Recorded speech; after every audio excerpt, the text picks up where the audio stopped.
Hello दोस्तों, स्वागत है आपका अनस्टॉपेबल में। जैसा कि मैंने आपको पिछली वीडियो में बताया था, उसके मुताबिक हम आज ऑटो सजेशन को समझेंगे कि वो क्या है, कैसे उसका इस्तेमाल किया जाता है और हमारी ज़िंदगी में उसकी ज़रूरत क्यों है।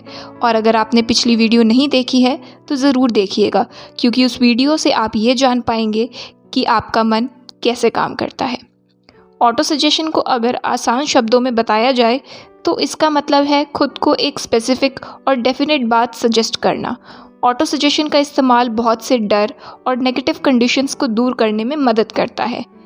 एक एग्जाम्पल से समझने की कोशिश करते हैं कि किस तरह ऑटो सजेशन हमारे डर को दूर करता है। एक यंग सिंगर को ऑडिशन देने के लिए इनवाइट किया गया था। उस सिंगर को अपने इंटरव्यू का इंतज़ार था, लेकिन पिछली 3 बार वो ऑडिशन में फ़ेल हो चुकी थी क्योंकि उसे फ़ेल होने का डर था। इस लड़की के पास बहुत ही अच्छी आवाज़ थी, लेकिन वो अपने आप से यही कहती रही कि जब गाने का समय आएगा तब लोग उसके गाने को पसंद नहीं करेंगे। उसका कहना ये था कि वो कोशिश ज़रूर करेगी, लेकिन वो डर और एंजाइटी से भरी हुई है। उस लड़की के सबकॉन्शियस माइंड ने इन नेगेटिव ऑटो सजेशन को एक रिक्वेस्ट की तरह एक्सेप्ट कर लिया और उसके ख्यालों को उसकी ज़िंदगी में हकीकत बनाकर पेश कर दिया। ज़रा सोचिए, हो सकता है कि आपने भी कभी ना कभी अपनी ज़िंदगी में नेगेटिव ऑटो सजेशंस जाने अनजाने में अपने सबकॉन्शियस माइंड को दिए हों, जिसका नतीजा आपके बुरे एक्सपीरियंसेस के रूप में आपके सामने आया हो। खैर, ये तो रही नेगेटिव ऑटो सजेशन की बात, लेकिन क्या हो जब आप इन नेगेटिव ऑटो सजेशंस को पॉजिटिव ऑटो सजेशंस में बदल दें। आइए देखते हैं कि किस तरह उस सिंगर ने अपने डर को दूर किया। इस सिंगर ने एक टेक्निक फॉलो की। वो दिन में 3 बार खुद को सबसे अलग कर एक रूम में चली जाती थी। वहाँ चेयर पर आंखें बंद कर वो एक रिलैक्स्ड पोजीशन में बैठ जाती थी। वो अपने माइंड और बॉडी को एकदम स्टिल कर लेती थी। अब यहाँ वो खुद से कहती है कि वो बहुत ही सुरीला गाती है और इसके बारे में वो बहुत ही कॉन्फिडेंट है।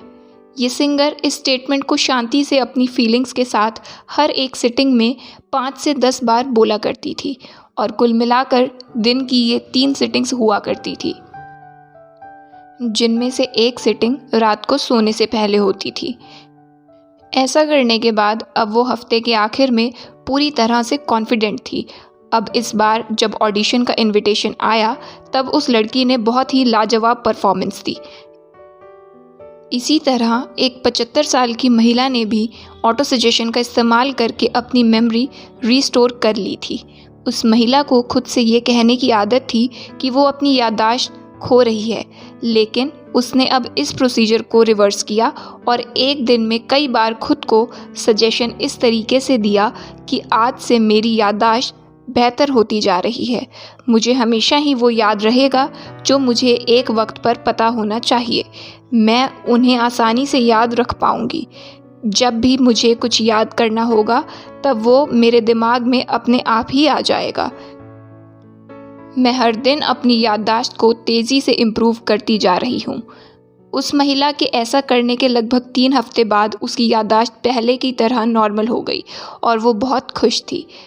आपका सबकॉन्शियस माइंड बहुत ही समझदार है और उसके पास आपके हर एक सवाल का जवाब है। वो आपसे बहस नहीं करता या वापस आपके साथ बात नहीं करता।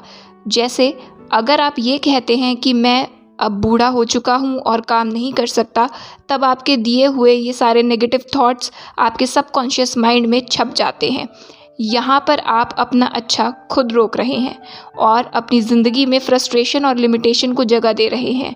ऐसा करके आप ये कह रहे हैं कि आपका सबकॉन्शियस माइंड आपकी प्रॉब्लम को सॉल्व नहीं कर सकता। अपने मन के पहियों को रोकिए, शांत हो जाइए, रिलैक्स्ड पोजीशन में बैठिए और खुद से कहिए कि मेरा सबकॉन्शियस माइंड जवाब जानता है, ये मुझे अभी जवाब दे रहा है। आप अपने सबकॉन्शियस माइंड के कप्तान हैं। याद रखें कि चुनने की क्षमता आपके पास है, इसीलिए ज़िंदगी चुनिए, प्यार चुनिए, सेहत को चुनिए और खुशियों को चुनिए। आज के लिए इतना ही।